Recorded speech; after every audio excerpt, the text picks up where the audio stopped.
I was gifted some Jamaican produce, cane juice, coconut water, etc., etc.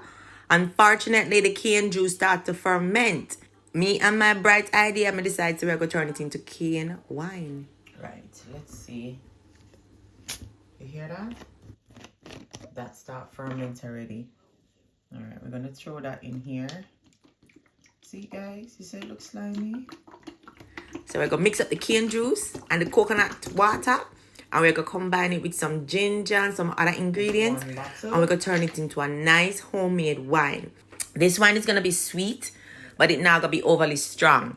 It's just going to be a nice after dinner wine. And it have that Caribbean essence to it. You know, that Jamaican rhythm and vibes. Yeah, come and show you how me do it. So right about now, I take the ABV, which is the alcohol by value. I'm going to tell you how much alcohol it's going to be. I'm going to add in some ginger, some honey, and some other ingredients that's going to help to build the, the body of the wine.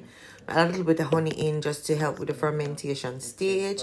And then we're just going to mix up everything. We're going to add yeast, with nutrients, and etc. And then that's it. Our yeast itself, dry active yeast. And we're going to put around 5 ml as well. This is the amount we're going to put in. Alright.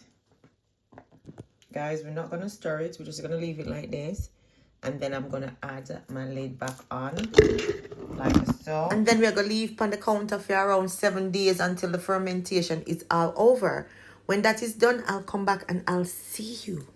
Check this out.